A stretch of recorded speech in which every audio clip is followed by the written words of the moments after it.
नमस्कार, स्वागत है आपका खबर फर्स्ट पर। मैं आशुतोष पांडे। आज हम जुड़े हैं वैभव कुमार झा सर से।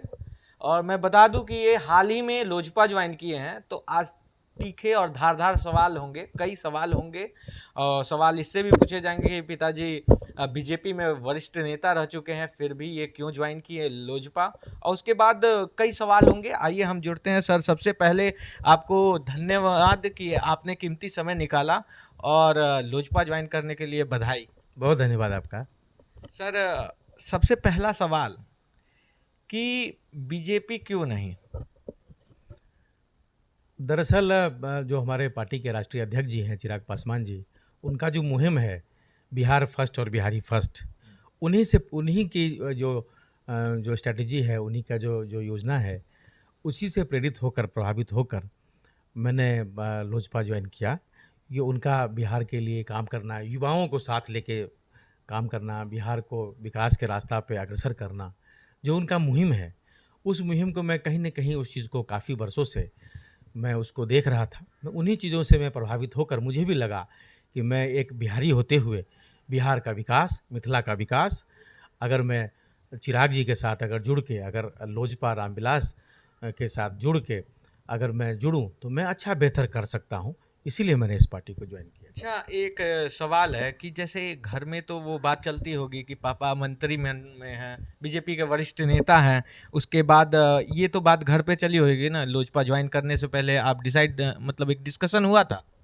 देखिए, दरअसल अब हमारे जो राष्ट्रीय अध्यक्ष जी हैं, चिराग जी, वो भी हमारे माननीय प्रधानमंत्री जी के बहुत बड़े भक्त हैं, वो आप भी जानते हैं। और उनके अगर सबसे बड़ा अगर हनुमान है इस देश में, अगर आपने आप माननीय हनुमान। प्रधानमंत्री जी का, तो हमारे चिराग जी ही हैं।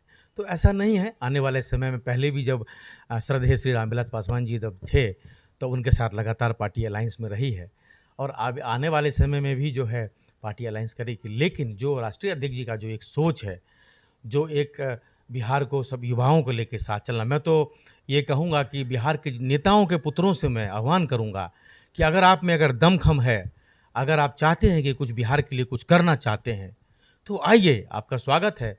चिराग जी का हाथ मजबूत करिए और बिहार में बिहार को आगे बढ़ाने में अपना महत्वपूर्ण योगदान दीजिए। डॉक्टर वैभव कुमार जी, आप कॉरपोरेट से बिलोंग करते हैं, तो एकाएक राजनीति में आने के पीछे का कारण क्या रहा? देखिए, कहीं न कहीं घर में जिस प्रोफ़ेशन में जो घर में होते हैं आपके माता-पिता, तो कहीं न कहीं लगाव, रुझान तो होता ही है। मैं अभी एचआर हूँ, पीएचडी हूँ। हिंदुस्तान के बहुत बड़ी-बड़ी कंपनियों में काम करने का मौका मिला। लगभग 15 साल मैं नौकरी किया। पिताजी यहाँ विधायक थे, मैं उधर नौकरी में था। इंटरव्यू देकर नौकरी किया। ऐसा नहीं कि वहाँ सिफ़ारिश से, बहुत लोगों को पता भी नहीं था कि पॉलिटिकल फैमिली है हम लोग, क्योंकि हम एचआर में हम लोगों को बोला जाता था, हमारे मैनेजमेंट से ही कहा जाता था कि अगर कोई दूर-दूर तक किसी का कोई रिलेशन अगर है पॉलिटिक्स में, उसको हायर मत करिए। तो मेरे लिए बहुत बड़ी चुनौती थी कि अब अगर कुछ सीखना है, अगर कुछ कॉर्पोरेट में करना है। और मैं बिहार में देखता था, यहाँ के नेताओं के पुत्रों को देखता था, तो बड़ी-बड़ी बात करना, बड़ी-बड़ी गाड़ियों में चलना, हवाबाजी करना, तो ये सब हम लोगों का वो संस्कार घर से नहीं मिला। हम लोग मिथिला से हैं और घर में जो संस्कार मिला कि कुछ करना है, कुछ बड़ा करना है अपने मिथिला के लिए, बिहार के लिए, पिछड़े बिहार के लिए। तो इसीलिए मैंने वो रास्ता चुना। लेकिन कहीं न कहीं ऐसा लगता था कि आखिर कॉर्पोरेट में जो काम कब तक, अब हम तो पब्लिक के लिए हम लोग हैं, पब्लिक के लिए, पब्लिक के काम आएँ, समाज में लोगों का। मैं दिल्ली में भी रहा अलग-अलग। शुरुआत में जब मैं स्कूल के समय में था, तो मैं विद्यार्थी परिषद में सक्रिय था। मैं इवन जब मैं दिल्ली विश्वविद्यालय में पढ़ता था, तो विद्यार्थी परिषद का प्रदेश का सक्रिय सदस्य भी था, युवा मोर्चा में था और पूर्वांचल मोर्चा में भी था। तो कहीं न कहीं लोगों के साथ, लोगों के काम, कुछ भी लोगों की समस्या आए तो उनके लिए लगता था। लेकिन जब चिराग जी का जब मुहिम देखा बिहारी फर्स्ट, बिहार फर्स्ट, तो लगा कि ये बिहार के लिए कुछ करने का समय अब आ गया। तो मेरे लिए इसीलिए इससे बेहतर कुछ नहीं हो सकता था और एक कार्यकर्ता के रूप में पार्टी को तय करना है कि मेरी क्या ज़िम्मेदारी है। अच्छा, एक सवाल आ रहा है कि जिस तरह से पार्टी आप ज्वाइन कर लिए, तो चिराग जी से तो बात हुई होगी कि आपको क्या कार्यभार दिया जाएगा, या फिर एक लोजपा में भी पॉलिटिकल बैकग्राउंड टाइप का है कि वो डिसाइड करेंगे, या फिर पहले ही डिसाइड हो चुका है कि आपको क्या कार्यभार दिया जाएगा? लोजपा क्या देना, मतलब किस तरह का आपको देना चाहती है हम कार्यभार? तो कॉर्पोरेट वाले लोग, कॉर्पोरेट में काम किया तो उसमें जब जब एम्प्लॉई काम करता है तो मैनेजमेंट की नज़र होती है, वो लगा हुआ है। मैनेजमेंट की जो जिसको ज़िम्मेदारी होती है कि उसको उस इंडिविजुअल, उस एम्प्लॉय का क्या यूटिलाइज़ किया जाए। वैसे ही अब पॉलिटिक्स में भी होता है, पार्टी को तय, पार्टी के आलाकमान को तय करना है। हम तो एक सामान्य कार्यकर्ता हैं, सामान्य सिपाही। पार्टी को, हमारे राष्ट्रीय अध्यक्ष जी को तय करना है कि मेरी उपयोगिता कहाँ लगाई जाए। जैसे कई न्यूज़ चैनल्स जो आजकल आप देख रहे हैं कि यूट्यूब का ज़माना आ गया है, डिजिटल प्लेटफॉर्म है, कई डिजिटल प्लेटफॉर्म को हम आने से पहले देखें, वो चला रहे हैं कि पिताजी के सीट से आप चुनाव लड़ रहे हैं, तो इस पे क्या कहना चाह रहे हैं? ये बड़ा दुख हुआ। ये मैंने कभी, कल ना मेरे से किसी ने पूछा, ना मैंने किसी को बताया कि इस तरीके की बात, क्योंकि ये पार्टी को तय करना है। देखिए, मेरे पिताजी भाजपा के वरिष्ठ, बिहार के बहुत वरिष्ठ नेता हैं। लगातार पिछले चुनाव में 2010 में 32,000 वोट, 2005 से यहाँ मैंने बहुत सारा देखा कि 2010 से ही बता रहे हैं, वो 2005 से ही विधायक है। 2005 से वो विधायक 2005 से ही विधायक पंडोल। 2010 में जब यहाँ बेनीपट्टी से रह रहे तो 32,000 वोट लाए और 14,000 से वो लीड था उनका।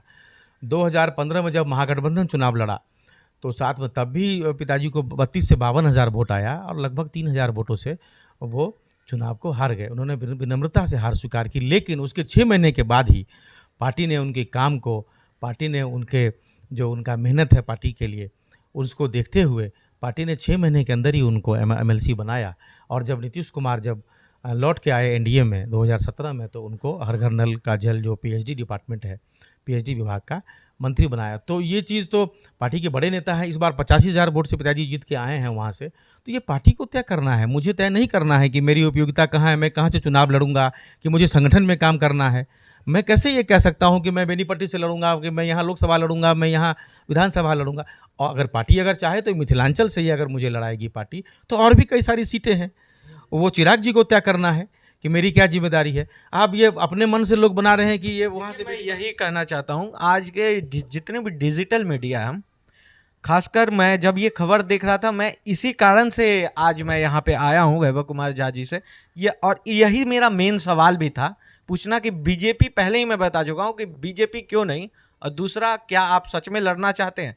तो देखिए, इन्होंने साफ खंडित किया। और मैं डिजिटल जितने भी प्लेटफॉर्म में जो भी जर्नलिस्ट हैं, मैं उनसे कहूँगा कि कोई भी खबर आप चलाएं तो सबसे पहले आप निष्पक्ष होकर उस खबर की जांच पड़ताल जरूर करें, और अगर वो उस खबर सही है तभी आप उसको प्रमोट करें, अन्यथा आप उसे ना करें, क्योंकि आपकी भी एक जिम्मेवारी बनती है, और जो मीडिया की जिम्मेवारी बनती है उसे जरूर हर मीडिया कर्मी को निभाना चाहिए।